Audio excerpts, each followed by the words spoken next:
It's time for another episode of Heroclix History. What's up, everybody? Welcome back to another Heroclix video. This is episode 2 of Heroclix History. This time we're going to delve into the 2011 World Championships held in GENCON, Indianapolis. This was in August, late August. And I won't spoil the winner. I mean, if you know, you know. But we'll get there. But anyway, the sets that were legal, or at least the set that just came out during that time, was DC 75. So, I mean, it was like brand new because it was still not legal for... Oh, actually, I'm sorry. It was legal, but that was the latest set, and that's what they were playing sealed. Now, I have some notes here. There were 3 days of qualifying, all right? And this was kind of the first time they did it this way. And, this was also the first Worlds that I attended with my friends, and it was a great experience. Definitely recommend it if you guys can make the trip to Worlds. I know it's not a Gen Con anymore, but nonetheless, it's just a great experience because, everyone there is Heroclix players, right? Everyone's all about Heroclix. Anyway, there were 3 days of qualifying, with the first day being sealed play. And they did it interesting. It was 2 boosters, 300 points, obviously, and then but it was 1 booster of Captain America and 1 booster of DC 75, which was the newest set. And you would be put into pods of 8, and then the winner of each pod got to qualify to the next day. But you can enter as many times as you want, provided it was all in that one day. And if you got in all in that one day, if you were able to get in, then you got to go to the next day, which was 300 points, right? So, constructed. The weird thing about this was, at least to me, was if you didn't win the first couple times, you're spending a lot of money because at the time it was $24, so it's $12 a booster, so it's $24 every time to play. And the people that wanted to get in had to put out a lot, because I know for me, I had to pay for 4 sealed pods. So pods of 8, you have to go 3-0, and then you advance. Now, it wasn't all for naught, because if you got to the round 3, they gave out, at the time, the Connellys were famine, pestilence, and war. Those were the 3 Connellys, the Horsemen of Apocalypse. They were Connellys, but they were the set number and the set symbol was from Giant Size X-Men, but you can only get it through the convention, so you can't get in a booster or anything, and so it came in those individual booster plastics. And if you got to the finals, the winner and the second place player got each got a Connelly, but the winner got to choose first. And during the time, Troll and Toad was vending at Gen Con, and they were buying, they're buying basically anything that was new, right? So the Connellys were new, and they were buying them for about $60 a pop. 55 on some 60 around there, right? And of course, people saw that, and granted, they were going for over $100 online at the time, because this is the first time they kind of did something like this. Anyway, I had to play in four events, and keep in mind, if you lost, you were out. So the first one, I won the first round and lost the semifinals, and then the second one, I went to the finals, lost, and then the third one, I went to the finals and lost, and then the fourth one, I actually won. But the good news is about that is, I got 3 Connellys, and I sold all 3 of them for $60 each, so it was $180. But I put out $96, so almost double the value there. So that was of course, it took up a lot of the day, because if you went to the finals and didn't make it, that was 3 rounds of making it over there. And then it was essentially like a competitive version of how people would sign up for BRs, and they would go, and then as soon as 4 people would sign up, they would fire here. As soon as 8 people sign up for a pod, they would go and fire. And then if you lose, you could go sign up for the next one. It was just like rapid fire, but it was at a competitive level. Anyway, my friends qualified within the first two, so I had to, pick up the slack, so to speak. But at the time, if you pulled Maelstrom in the Captain America set, then you basically won, because that was really hard to kill in 300 sealed. And as long as you just got 75 points or more, then you win. And it was quite easy with Maelstrom. And I was able to win because I'm pretty sure I pulled a Maelstrom on my fourth one. And I was like, thank goodness. So it was only super rare. But anyway, I digress. Anyway, the next day was 4 rounds of Modern. Okay, now the legal sets were Secret Invasion up until DC 75. So, I'm sorry. Let me backtrack there. The newest set was Captain America. My fault. DC 75 was before, and then Captain America came out after. So the Captain America set was the latest set. I got those two mixed up. But it had just been released not too long before that, and people were trying out all kinds of teams, obviously. 4 rounds of Swiss Modern, and it was 300 points. And then just to give you an idea of what the metagame was during this, and as well as the final day, there were a lot of Nightcrawlers, of course, a lot of Metrons, Johnny Quicks. That's a great secondary attacker and support piece because it has Perplex, Hyper, only 50 points, and you could put an ATA on him too to make him better. Professor X, Black Adam Shazam, still there. Both Captain Americas, the Smoky Foot cap from Hammer of Thor, and then the new duo base cap from the Captain America set. It's actually really solid. Great stats. I think it's 83 points for 7 clicks, but it was just a very solid piece. It's just interesting. It's just kind of weird because it's a dual base, but it's a standard size, so it's kind of interesting there, right? Usually when you say dual base, it's like a dual figure, but this is by himself. And then of course Bullseye, my personal favorite, and the White Lantern Flash. Those were like the main attacking teams that were being built around. And then the support pieces were, Roulette was there for prob. If you wanted to play cheap prob, Roulette.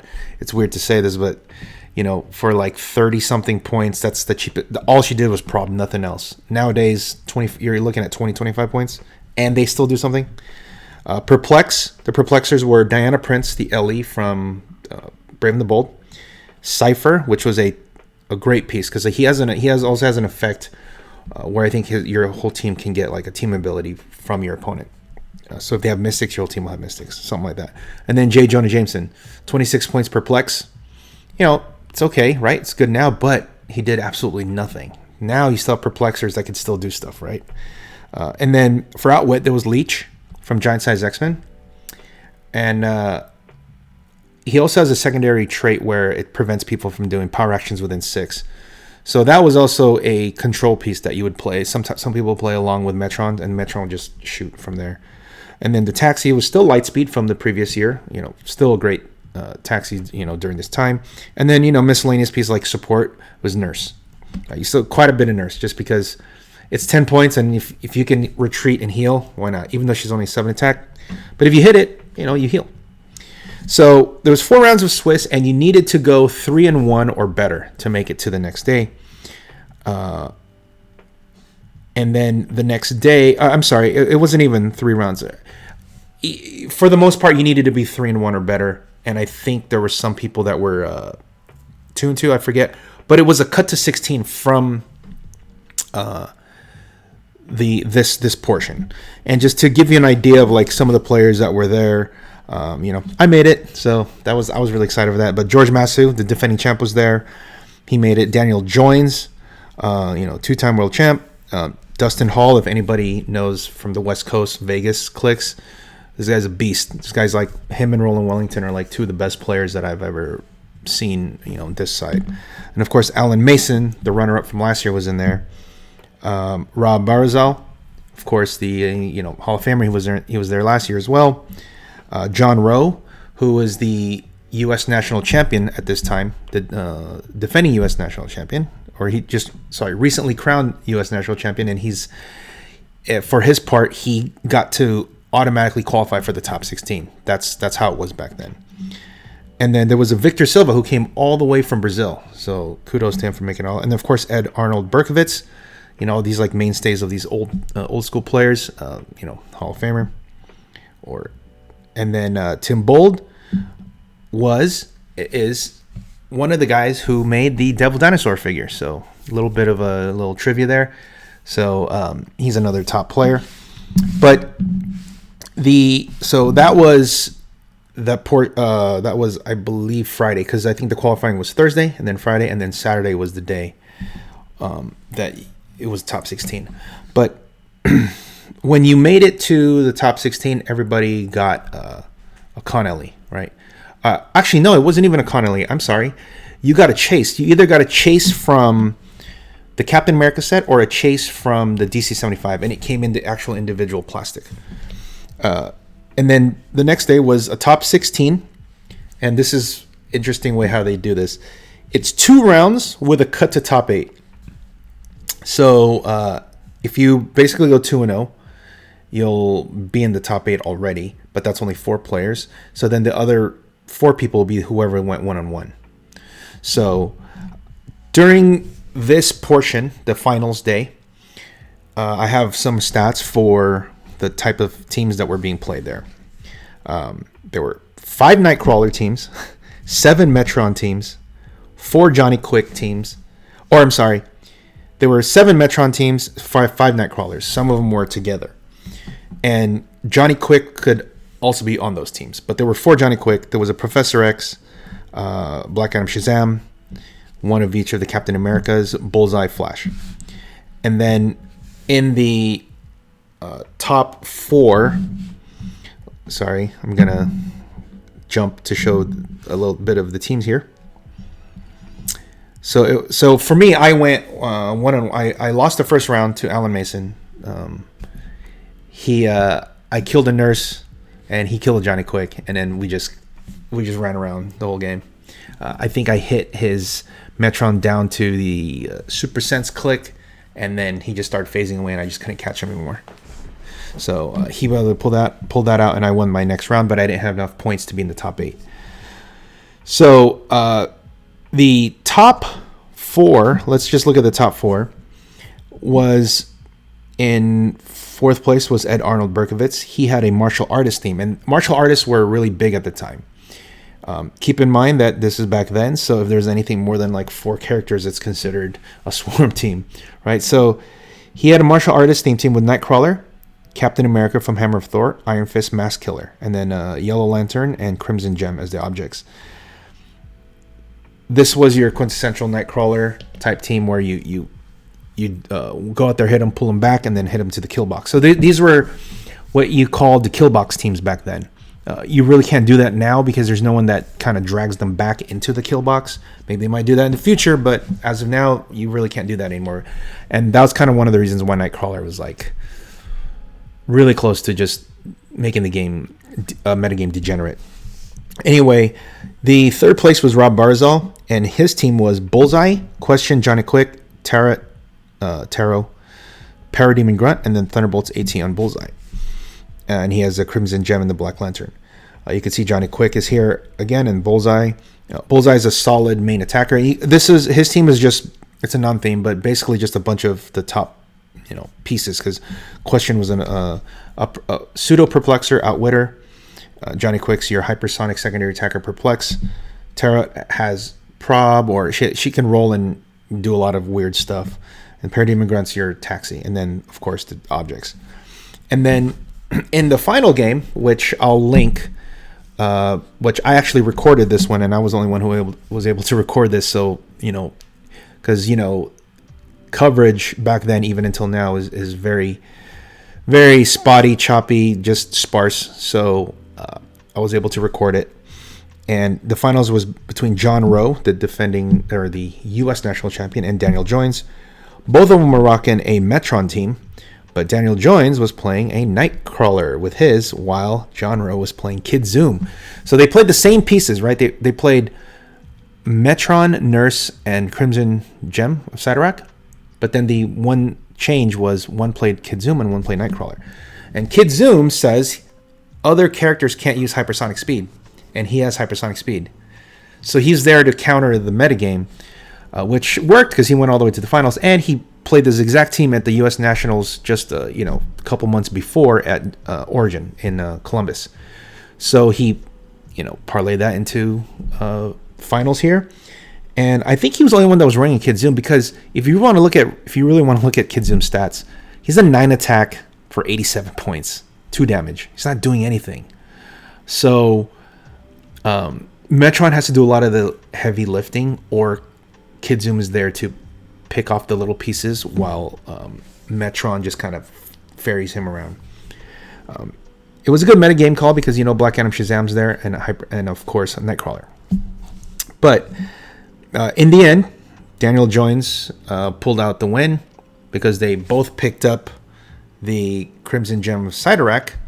So because Nightcrawler doesn't need to use hypersonic speed anymore, he can just charge through, and because he ignores all terrain, he goes through walls and everything, and he's able to hit with like a heavy object and just like pop Kid Zoom in one shot.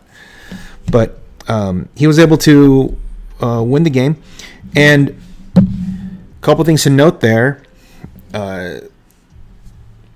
because of how the format was, where Nightcrawler was just all over the place, and just I think that was one of the pieces that kind of slipped through the cracks of being a little too strong. They actually retired when they hit the retirement. Nightcrawler, the Web of Spider-Man was the cutoff. It was Web of Spider-Man and Brave and the Bold. I'm sorry, Web of Spider-Man was the cutoff. So normally, or I guess you would say they early retired that set. Normally, a set is supposed to be legal for 2 worlds. So you should be able to have 2 worlds events where you can play the set. For Brave and the Bold, it was legal in 2010 and it was legal in 2011. So in 2012, it should rotate. And because Brave and the Bold was the most recent set the previous year, the newest old set would be Web of Spider-Man. So Web of Spider-Man should be there for the next year, because Web of Spider-Man, this is the first year in 2011 where it was legal in Worlds. Well, guess what? They pushed the retirement 1 set over. So then it cut off at Spider-Man, Web of Spider-Man. Because at the time, there's no bans, there's no watch lists, no erratas or anything. So the only way to really make sure that the metagame is healthy and the game doesn't get too degenerate and too bad. A lot of people were complaining about that piece. I know for me, there were just places that were just like ban Nightcrawler, just like local events. So the best way for them to deal with it is to just retire the set earlier, which kind of sucks because there's some good pieces in there that were good, that could be useful later on. It's just, they only had 1 year in the limelight, and as a, collateral damage, my boy Bullseye got early retired, and that was like my favorite piece of all time. No super senses, no shape change. And if you give him, he ignores opposing characters. And if you give him the Thunderbolts ATA, he ignores hindering too. So he wasn't able to make it past that 1 year, but it was for the better. And then Daniel made Mr. Sinister from Chaos War. You can see the sculpt is absolutely beautiful. A lot of points, but it's like a casual piece that you can probably try to play if you want, but really it's just a nice sculpt, and that's supposed to be him inside that tube. So that's what I got. I think that was they continued this type of qualifying for another year or two, and after that they kind of changed it, because it's really, really hard to have to try to qualify for Worlds through just sealed, right? Because it's just straight up sealed. So if people there wanted to play their teams, they really can't. All right, well, that's all I have for you. Hopefully you guys enjoyed it. Let me know what you guys think about this episode, and what you guys think about the Worlds back then, early retirement, Nightcrawler, all that stuff. Please like, subscribe, comment, and see you next time. See ya.